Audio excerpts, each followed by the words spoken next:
ধনে জনে পরিপূর্ণ নকর চাকর খুব নিজের সুন্দর কাঁসার থালি মাটির লিঙ্গ কইরা মাগো আর পূজা যে করিল স্বপ্নেতে যে ভোলানাথ দর্শন দিল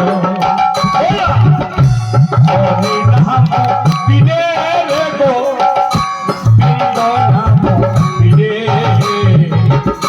বিফল হে মানব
ধর্ম জয় দিলে দিলে হরি বলো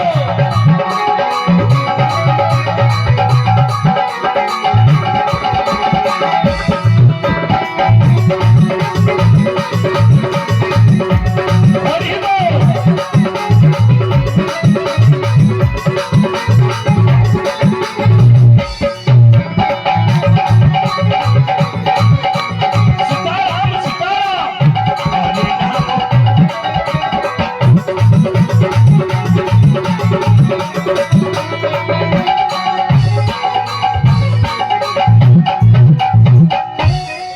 बोलो भोलेनाथ भगवान की मां मनसा की प्रथम एकदम शांत भावे शुने लामा 2 मिनिट हाथ जुड़े निये केने आमी महादेव के धरेছি केने बेदे धरा আছে केने कलिजुगे महादेवेर श्रेष्ठ नाम एबिडी যত দেবতা রামচন্দ্রের ভগীরথের প্রথমে দুটা রাজা গঙ্গাকে ডাকিছিলেন लेकिन গঙ্গা আসেন নাই কে আনলেন ভগীরথী আমার মহাদেব বললেন গঙ্গা তোর এত ফুটানি দুটি রাজাই ডাকলো তুমি তুই আলি নাই আমার ভগীরথে ডাকিছে তো তুই আলি এই ইয়ার পরে আমার ভগবান জন্ম নেবেন রাম আর তুই এত কষ্ট দিলি আমার রাজাকে আই নিজের জটার ভিতরে 1000 বছর মাকে বাইর হইতে দেন নাই কে মহাদেব ছোটপট কে গঙ্গা কথাই শিবের জটায় বলছে আমাকে জায়গা দাও বলছে জায়গা দেব না কলিযুগ আইলো কিছু কাজ কর কোন দেবতাকে কাজ করতে দিব না আসি গেল সূর্য আমাকে বাঁচাও না তুমি কলিযুগে মানুষে কি করলে শুদ্ধ হবে না আমি কোনো চাই নাই কলির মানুষে এক ঘুটি জল সকালে দিলে আমি খুশ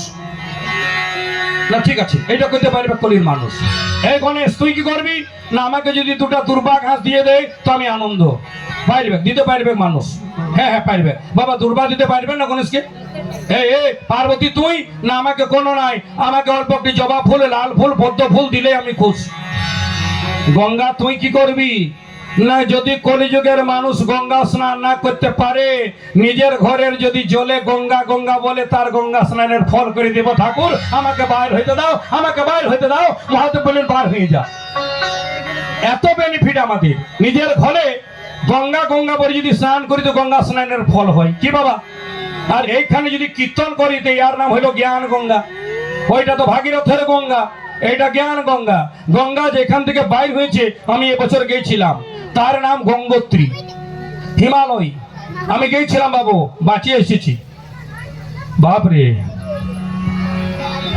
এই বদ্রীনাথ কেদারনাথ গঙ্গোত্রী যমোত্রী মানে ওইখানে হরিদ্বারে যে রেজিস্ট্রেশন হইছে না রেজিস্ট্রেশন হচ্ছে না ওইটা মৃত্যু প্রমাণপত্র দিচ্ছে কি আমি বুঝতে পারলাম না কি বাঁচবি তো বাঁচবি যাবি তো যা ঘুরে আসবি কি না আসবি কে জান 0 ডিগ্রি কত জ্যাকেট পড়ছে ঠান্ডা নাই জলটা হাত দিলে বলছে হাতটা গেল এমন গঙ্গোত্রী কিন্তু স্নান করার পর ওহো এমন বোঝাচ্ছে কি আজকে স্বর্গ দর্শন হয়েছে বাবা। আপনাদের মা বাবার দয়াতে মরার পরে স্বর্গ যাব কি না যাব, কিন্তু জীবন্তে স্বর্গ দেখিয়ে এসেছি। বলো ভোলেনাথ ভগবান কি। হে পার্বতী, কেন পূজা করছিস না ঠাকুর? তুমি আমাকে বিবাহ করো। ভোলাই বলে দিলেন কি জন্য আমার সঙ্গে বিবাহ করবি? ঘর নাই, দরজা নাই, আমার মাতা পিতা নাহি, কার সঙ্গে থাকবি তুই যে বলো গিরির মাহি। বলছে আমার মা নাই, বাবা নাই, ভাই নাই, বন্ধু নাই, কার সঙ্গে থাকবি? আমার সতী মাতায় বলে দিলেন পার্বতী, আমাকে কারো দরকার নাই, আমাকে নিজের স্বামী চাই। এবিডি, যদি তোর স্বামীটা ভালো আছে না, তো তোর ঘরটা বৃন্দাবন। আপনারাই বলুন না, তোর ঘরেতে 50টা গাড়ি আছে বলবেন, 2000 শাড়ি আছে, 1.5 কেজি সোনার গহনা আছে, আর 4 বছর থেকে স্বামীটাই তোর সঙ্গে কথা করছে নাই, ভালো লাগবে? বল না বিটি, কেন গাড়ি ঘুরবি, 1000 শাড়ি পরবি, ভালো লাগবে মা? আর নুনি, যদি 2টা শাড়ি আছে, পোয়ালের বাড়ি আছে, কিন্তু যদি স্বামীটাই বলছেন কি করবি, আমরা গরিব, মা মনসায় দিবে তো দোলান করব, আজকে চাল সিঝাই কর না, এইটাই আমরা পায়স করে খাবো, এমন যদি ভাবি স্বামী স্ত্রী হয়ে যায়, তার মানে সেই ঘরটা বৃন্দাবন বাবা। হ্যাঁ, আমি একটা ঘরে এখন কালিন্দী ঘরেতে প্রবেশ করলাম, কোন দেখলাম বা না দেখলাম, তার ভক্তিটা দেখিনে বললাম বারে বাবু, এত শুদ্ধ রেখেছে ঘরটা, সাফ সুতরা। আর বললেন বাবা বসুন না। আমি বসলাম, আমি আশীর্বাদ দিচ্ছি, হে ভোলানাথ, যদি হেমন্ত দেবের কিছু ধর্ম আছে, তো চেপুয়া গ্রামে যত গরিব মানুষ আছেন, যেমন 1 বছরের ভিতরে তাদেরকে কিছু ধন দিয়ে মানুষকে ভালো করে দাও ভোলানাথ, মানুষকে ভালো করে দাও। যেমন আমার ছেলে গিলাই আবার বছরে আরো ভালো প্রোগ্রাম। হ্যাঁ, বলো বৃন্দাবন বিহারী লাল কি, হর হর। আর মহাদেব বলে দিলেন তবে বিহা করবি তো কর। এ লুনি শুনে নিয়ে ভূত গিলা না, একটা কুকুর কুতরা ভূত, শুনবে শুনবি।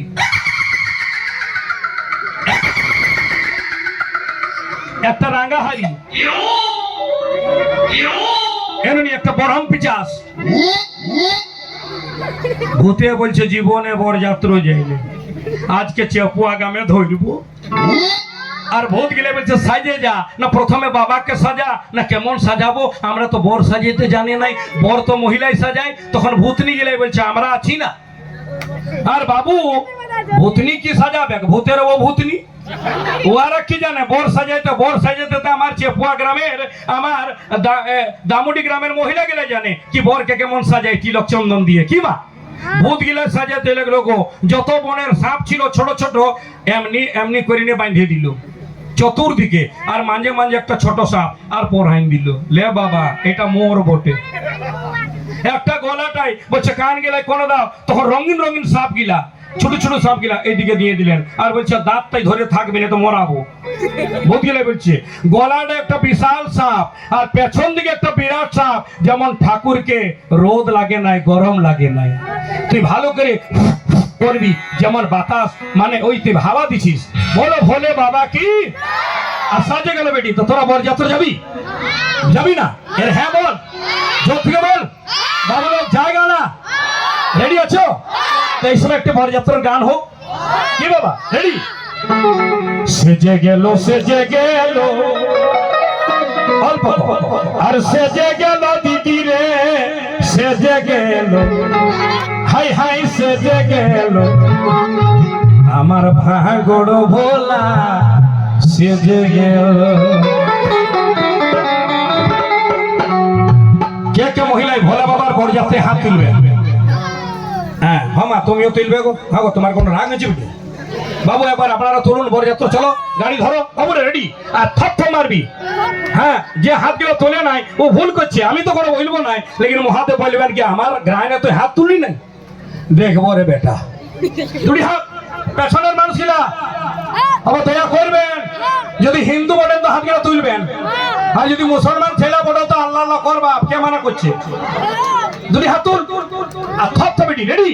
সেজে গেল সেজে গেল,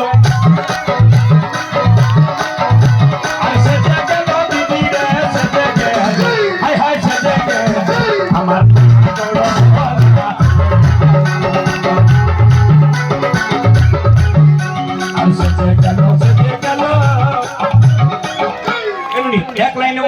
দাঁড়া, এক লাইনে ওইদিকে মুখ করে, এক লাইনে দূরে দূরে, এক লাইনে ওইদিকে চল, এক লাইনে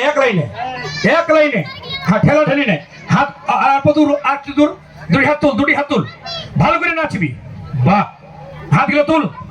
ননি ছোট ছেলে গেলে চলছে তোমাদের ফুটানি, এত ছোট ছেলে উঠাবি হাতগুলা আর তালে তালে, আরে সেজে গেল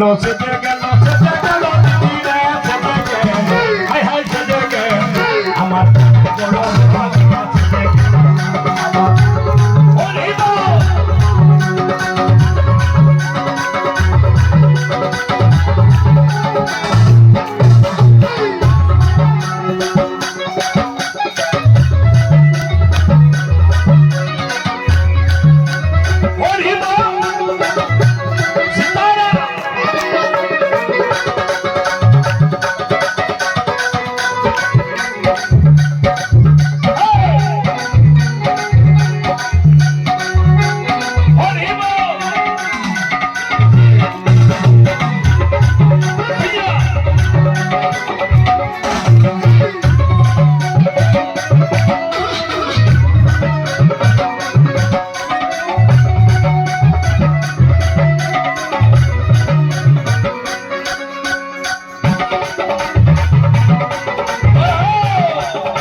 ভোলা সেজে গেল, হে ভোলা সেজে গেল।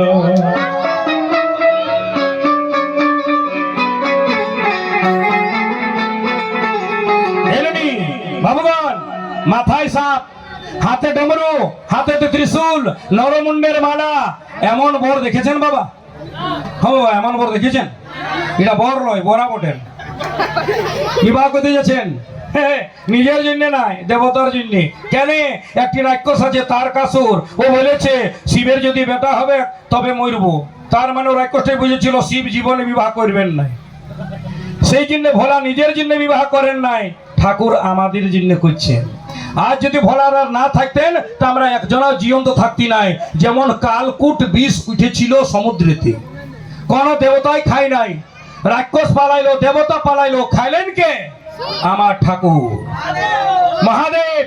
সেই জন্য ঠাকুরের নাম নীলকণ্ঠ ভগবান। বাবু কেন নীলকণ্ঠ আপনারা বলুন ভক্তমন্ডলী?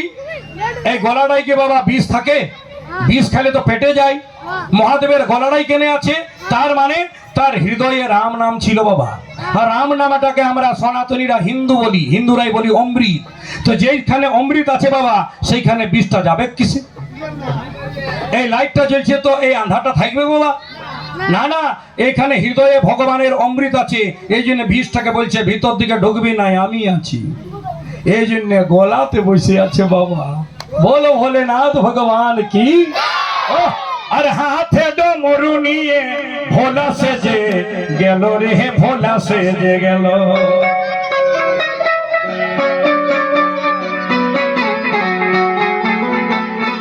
ভোলে বাবা কি। বল বল বল বল, এদিকে বল, এদিকে বল বল। আর তুই এত চিল্লাছিস, আমার মহিলা টিমকে দেখ, খালি আমি ইশারা করবো, কই হাত উঠাইল বল। এমনি তোরা নাই, তোরা নাই, তোরা নাই, তুই আমার পার্টি। বল বল বল, এই বল, কই কই। আর খালি আমাকে দেখ বাবু, আমাকে। ননি হ্যাঁ, রিমোট সিস্টেম, দুটি হাত বল, তালি তালি বেটি থপ দাও। সেজে গেল, সেজে গেল, সেজে গেল দিদি রে, সেজে গেল, হাই হাই সেজে গেল আমার ভাঙা গেল।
বেটি তোরা বইস এবার